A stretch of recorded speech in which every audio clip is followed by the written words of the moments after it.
Selamat sore Bu Ria. Selamat sore Bu Heti. Gimana kabarnya Bu Ria? Baik Bu, kabar Ibu sendiri bagaimana? Baik Bu Ria. Kalau kabarnya baik, lantas apa yang membuat Bu Ria kemari? Iya Bu, begini saya nih agak galau Bu. Jadi pengen cerita sama Bu Heti. Ada apa Bu Ria? Eh, saya ini agak sedikit galau dengan proses pembelajaran di kelas saya. Kenapa galau? Gimana ya? Saya ini galau soalnya saya tuh kayak ngerasa kewalahan ketika di kelas, Bu. Apa yang membuat Ibu kewalahan? Saya ini ngerasa kewalahan ketika harus mendampingi anak satu-satu bermain komputer. Terus jumlah anak pada tahun ajaran baru ini tuh lebih banyak dari tahun sebelumnya, Bu. Itu jadi saya merasa kewalahan. Emangnya berapa jumlah komputer yang ada di kelas Ibu? Dan berapa jumlah murid yang masuk di kelas Ibu? Kalau jumlah komputer itu ada 6. Terus jumlah murid yang masuk itu kisaran antara 17 sampai 18 per kelas, Bu. Oh begitu ya. Apa jumlah itu sudah pas kah menurut Ibu Ria? Kalau menurut saya sih belum, Bu. Karena muridnya itu kan sekali masuk ada 17 atau 18.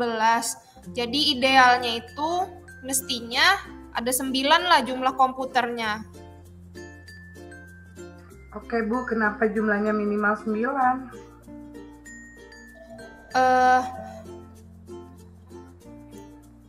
Kenapa jumlahnya 9? Itu karena kondisinya ideal untuk gantian. Jadi ada sesi 1 yang maju yang main komputer misalnya ada 9 anak, lalu sesi kedua ada 9 anak lagi. Jadi itu menurut saya pas sih kalau 9 komputer itu jadi 2 kali gantian mereka main dalam satu kelas. Oh jadi menurut Ibu Ria jumlah 9 itu adalah kondisi yang ideal untuk anak menggunakan komputer secara bergantian. Nah, ya. Sekarang bisa nggak Ibu menggambarkan secara singkat proses pembelajaran Ibu di kelas? Baik Bu, jadi dalam sehari itu saya biasanya mengampu 2 kelas. Nah, satu kelas ini biasanya waktunya 45 menit. Nah, dalam 45 menit itu saya biasanya anak-anak itu main komputernya secara bergantian. Nah, jadi ada yang duluan main, terus yang belum dapat giliran ini biasanya baca buku dulu. Nanti yang sudah selesai giliran pertama, giliran duluan, ganti di rolling sama yang lagi membaca buku itu.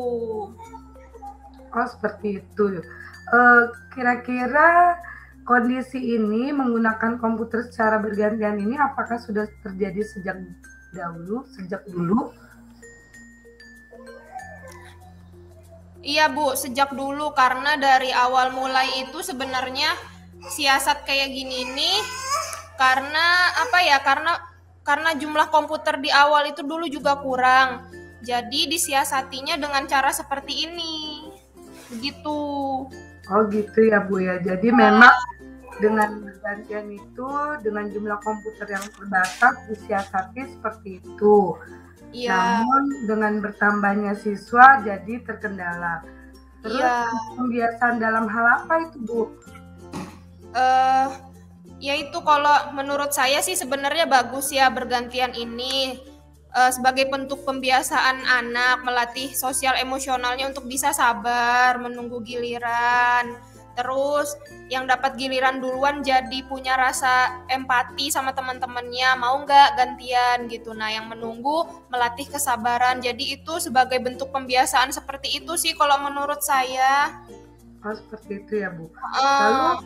Lalu hal apa yang paling membuat Ibu merasa kewalahan saat ini? Nah, selain itu jumlah siswa tadi, karena di kelas saya berusaha menerapkan pembelajaran berdiferensiasi, saya juga merasa kewalahan karena harus memantau satu persatu. Jadi, saya harus bisa nih memastikan anak-anak ini sudah dapat giliran semua belum. Nah, kalau menggunakan kegiatan berdiferensiasi ini kan berarti ketika mereka mengerjakan kegiatan di komputer itu proses pengerjaannya akan menambah durasi waktu jadi lebih lama, dan ini saya agak sedikit kewalahan dan kadang khawatir bahkan takut kalau ada anak yang tidak dapat giliran. Oh, jadi Ibu itu kewalahan karena Ibu ingin melakukan kegiatan dengan berdiferensiasi ya, Bu ya. Jadi dengan komputer yang sedikit itu Ibu jadi kewalahan untuk membaginya ke anak-anak. Nah, menurut Ibu hal apa yang bisa Ibu lakukan untuk mengatasi masalah Ibu ini? Ya itu tadi, Bu, mestinya jumlah komputer itu minimal 9. Oh, seperti itu.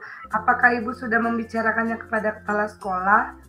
Sudah, Bu, saya bicarakan dengan kepala sekolah. Kebetulan beliau juga saat proses pembelajaran juga lihat. Jadi beliau udah tahu problem atau permasalahan di kelas saya itu seperti apa. Oh, seperti itu ya, Bu ya.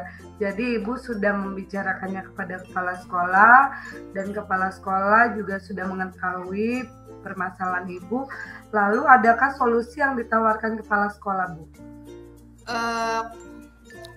Solusinya itu yaitu beliau itu sudah menganggarkan pengadaan komputer baru sebanyak 3 buah di BOP tahun ajaran baru. Tapi itu ada sedikit kendala karena ada beberapa sekolah yang terlambat mengumpulkan rencana anggaran. Jadi sepertinya untuk pengadaan komputer baru itu jadi sedikit terhambat karena yaitu tadi dananya belum bisa cair anggarannya. Jadi saya semakin galau gara-gara itu. Oh, jadi sudah dianggarkan namun agak sedikit terhambat ya, Bu. Baik, Bu Ria, dari cerita yang saya dengar ini sepertinya kegalauan Bu Ria ini cukup berat ya, Bu ya.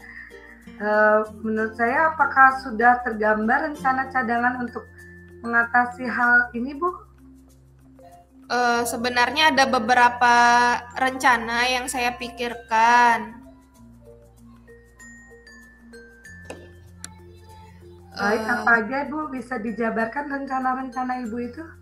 Ya, jadi untuk saya rencananya itu biar saya bisa tetap melakukan kegiatan berdiferensiasi pada setiap proses pembelajaran itu saya mengingatkan mengingatkan anak untuk memilih paling banyak itu 2 kegiatan. Jadi dalam hal ini saya mau membuat kesepakatan kelas dengan anak bahwa mereka nanti akan melakukan kegiatan memilih kegiatan itu sebanyak 2 karena kita mainnya harus bergantian. Jadi seperti itu, mungkin di awal saya sudah terus mengingatkan sama anak tentang kesepakatan kelas seperti itu, Bu. Oh, jadi Ibu hanya memberikan kesempatan anak untuk memilih paling banyak 2 kegiatan gitu ya, Bu ya? Ya. Apa pertimbangan Ibu untuk mempersilakan anak memilih 2 kegiatan tersebut? Iya, pertimbangan saya itu biasanya saya kan membuat kegiatan itu sampai 4. Nah, anak-anak ini biasanya suka, jadi kadang mereka itu mengerjakannya sampai 4 kegiatan. Jadi kalau 4 kegiatan ini menurut saya itu akan memakan banyak waktu, durasinya jadi lama sehingga takutnya nanti ada temannya yang nggak kebagian giliran. Jadi saya batasi untuk memilih 2 kegiatan yang paling disukainya. Namun tapi saya akan berusaha membuat kegiatan yang lebih banyak agar memfasilitasi minat belajar anak, Bu. Oh, luar biasa ya, Bu Ria. Menurut Ibu, apakah rencana Ibu ini sudah baik dan akan berhasil, Bu? Kalau menurut saya pribadi sih sudah baik ya. sebagai pendidik saya mestinya harus yakin kalau rencana ini akan berhasil diterapkan di kelas saya. Seperti itu ya Bu ya. Jadi Ibu Ria merasa bahwa Bu Ria pasti bisa melakukan semua itu. Terus saya juga sudah mendengar paparan dari rencana Ibu Ria tadi dengan alasan yang menurut saya memang baik bagi anak ya Bu ya. Lalu kapan Ibu akan memulai rencana Ibu tersebut Bu? Sepertinya di awal minggu depan Bu, saya akan mencoba untuk terapkan. Oh, di awal minggu depan ya Bu ya. Bagus Bu. Adakah dukungan dan komitmen lain yang Ibu butuhkan Bu? Kalau untuk dukungan sih sepertinya saya butuh dukungan dari wali kelas masing-masing ya yang mendampingi anak-anaknya ketika masuk di kelas saya supaya mereka dapat membantu saya ketika saya merasa kewalahan seperti itu Bu. Jadi Ibu perlu dukungan dari wali kelas ya Bu ya? Iya. Untuk mendampingi anak-anaknya ya. Iya. Baik Bu Ria, semoga bisa diterapkan secepatnya di kelas Bu Ria agar tidak galau-galau terus ya Bu Ria ya. Ya Bu Heti. Semangat Bu Ria untuk kemajuan anak-anak. Terima kasih ya Bu Heti sudah mau mendengarkan curhatan saya hari ini. Iya Bu Ria, sama-sama saya doakan semoga komputernya cepat terpenuhi dan kegalauan Ibu segera terselesaikan. Ya, terima kasih Bu Heti. Terima kasih Bu Ria.